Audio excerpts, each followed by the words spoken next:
As we've moved through this strange and chaotic season dealing with the pandemic, one of the things that we've been most concerned about at OU is making sure that people get through to the other side healthy, spiritually healthy, mentally healthy, physically healthy. And so we thought it would be important to invite one of our mental health care providers in to share with us some ways that we can be and remain mentally healthy during this season as we look toward the other side. So we've invited in Dr. Matt Campbell. Matt has been a practitioner, a counselor here in Oxford for 17 years and brings to us a lot of wisdom. Over 3 sessions, brief sessions, 15 to 20 minutes each, he's going to cover topics for us that will help us maintain a sense of control and health, that will help us deal with grief and the emotions that you and I are both struggling during this time. We're thankful for him and his work, and we know that it will be important for you to watch these sessions.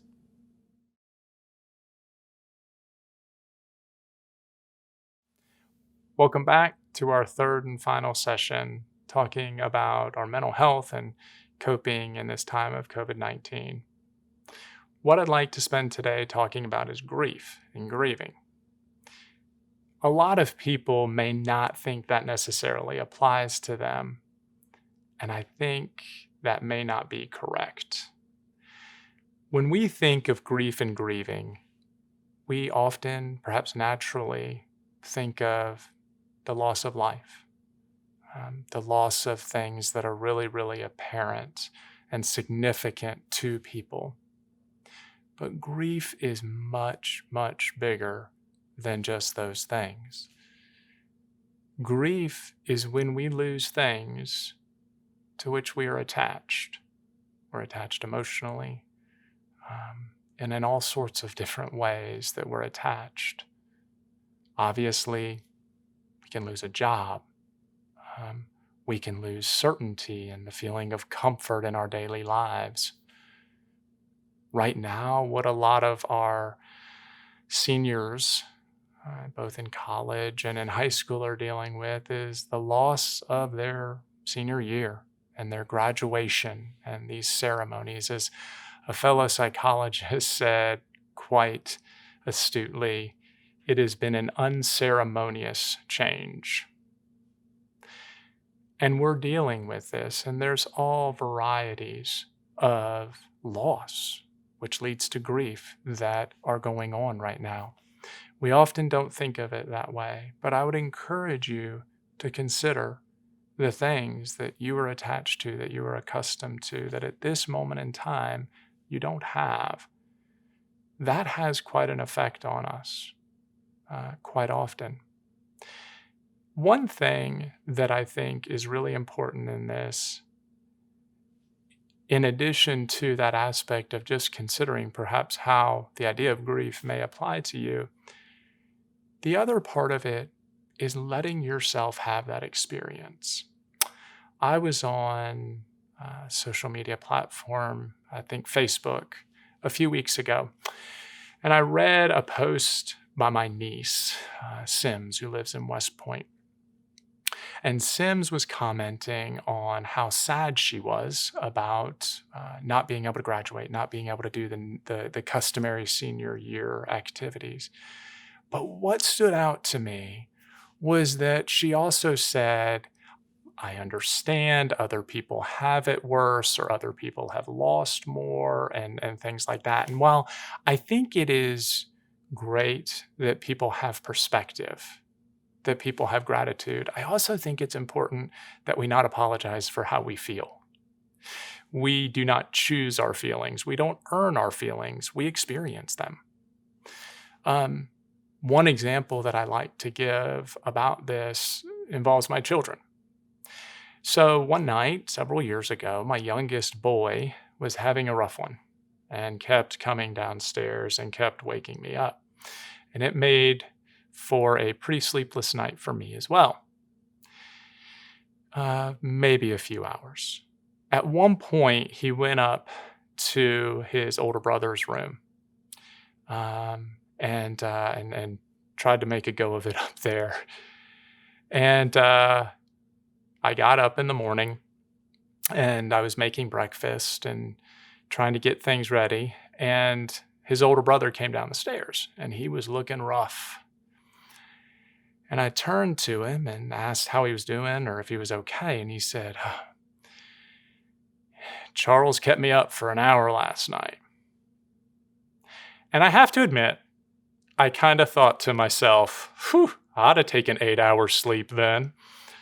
But it was a great experience of being able to see in real life the thing that I talk so much to people about is my older son was tired. It had nothing to do with my experience. He was tired. Tired is just tired. And it's important that we do that we let ourselves have our experiences. Understand what I mean. I'm not suggesting that we sit around and just bemoan things or just let that control us or anything like that. But it is so essential that we allow ourselves our feelings, that we recognize our feelings. You know, that same older son, one time he and I were at it was part of a family reunion and we were going down a river and there reached this, to me, kind of unusual part of the river where the current took us in an almost a complete L shape. The water had opened up here a pretty good bit, because it was turning to the left, but the water almost seemed like an L shape current. Well, my son's really competitive. And so he knew we were about in the middle of the pack, and he decided, well, now is the time to cut the corner and get ahead of some of those canoes. And if you're familiar with canoeing and with rivers, you might know what ended up ultimately happening.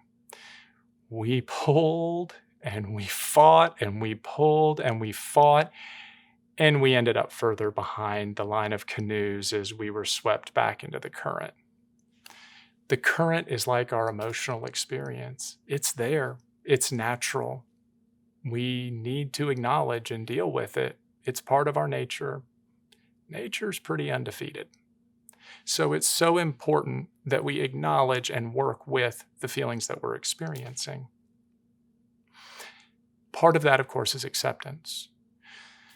People can have a difficult time with acceptance because it's not what they want, and oftentimes people perceive that you have to approve of something or you have to agree with something to accept it, and that's not the case at all.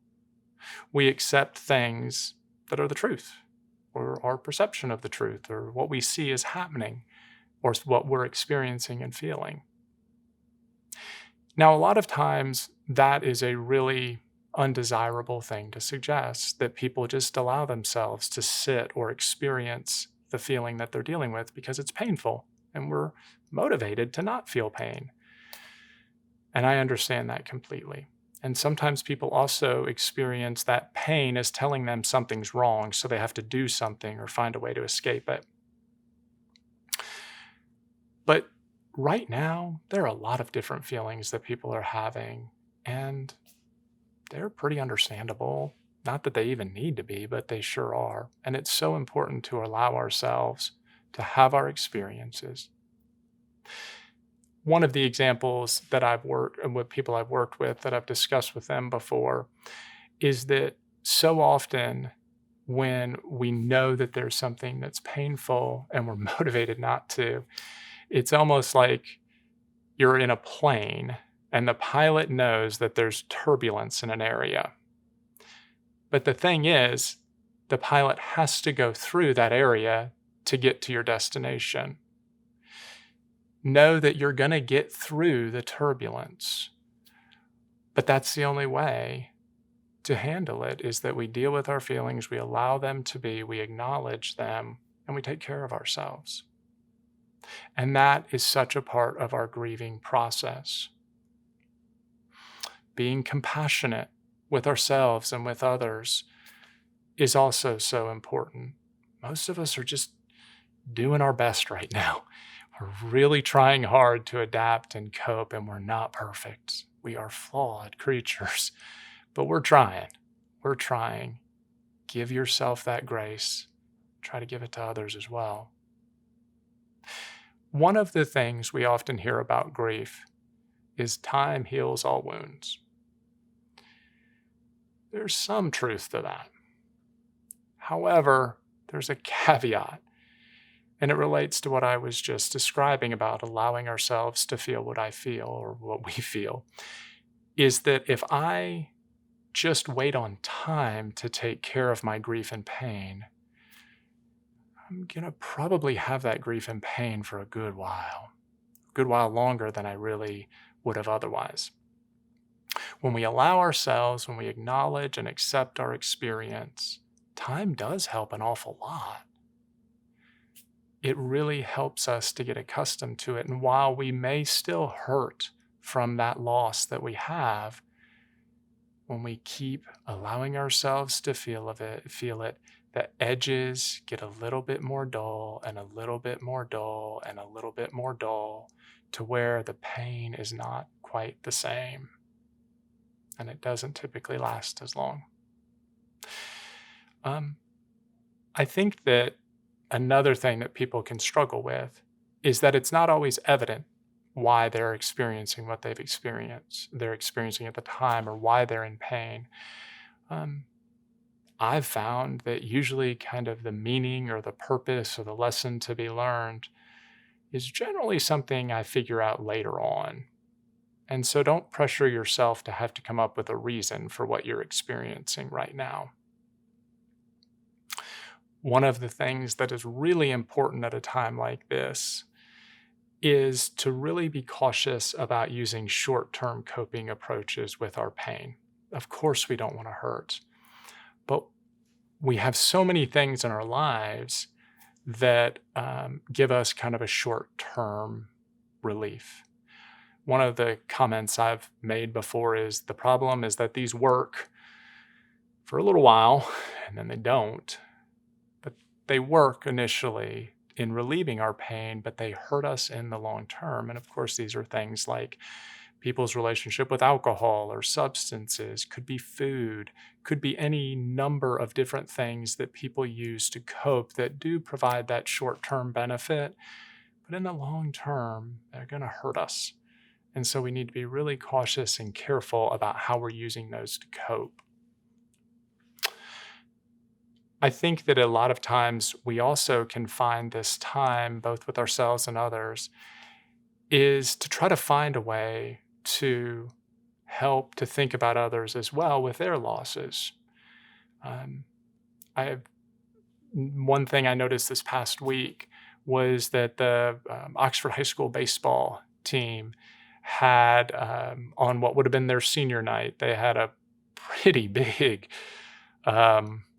drive-by ceremony that I think was incredibly meaningful for those senior boys and for the Diamond Girls and these people who have invested so much. Those things, finding ways as well to help others with their loss, can be really helpful in our own coping as well. Another thing that I always want to mention as cautionary is watch out for your thoughts at a time like this or when we're grieving. The phrase that I use with my clients is, or the example that I give, perhaps that's a better way, is that if you're driving a car and you're driving that car down the road and you spend the majority of your time looking in the rearview mirror, what's going to happen?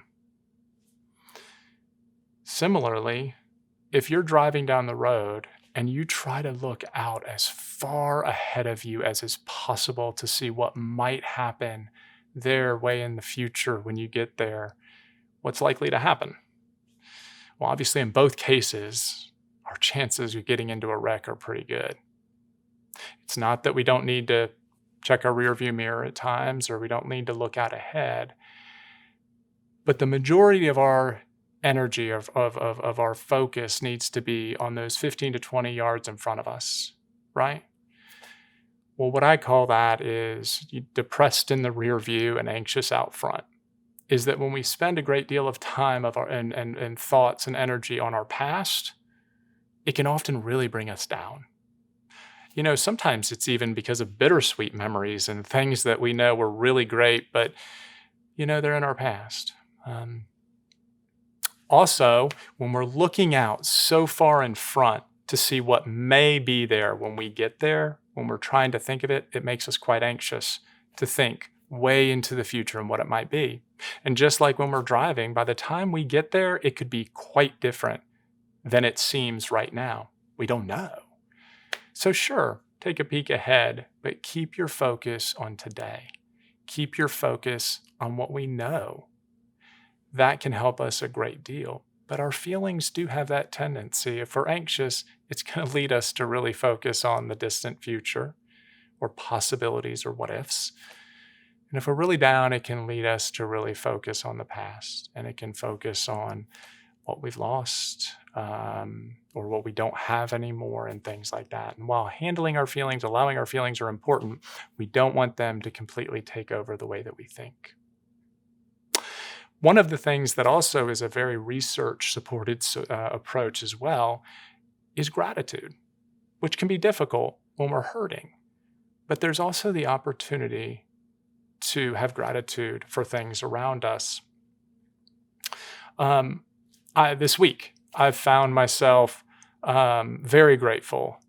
My second grader's teacher, I read a post from her where she was really, you could tell there was a lot of emotion behind it and how much she missed being in that classroom with those children and hearing repeatedly, Miss Orell, Miss Orell, Miss Orell. And I thought, I am so thankful that we have people who really miss that. That's pretty cool and amazing that we have people who care for our kids in that way. And there's so many opportunities and there's so many things that people are doing and giving for us to have gratitude, or things in our life and our family and our loved ones and these kind of things, that it can be really healthy for us to also be noticing these. And of course, in our grieving, in the different experiences, the pain that we may be going through, your faith is profoundly important. I really appreciate being able to spend this time with you. I hope some of these things have been helpful. One thing I do want to mention is that OU has done an amazing job at reaching out, at making themselves available to our community. From the beginning, they were on it in terms of our ability to have services together and recognizing our limitations. And they have done so much for us, their congregants. I really hope that you're reaching out to your church, to other people that are important. And if you feel like maybe it's too much, maybe you need something extra, please don't hesitate to contact a mental health professional in our town. We're here and we would love to help.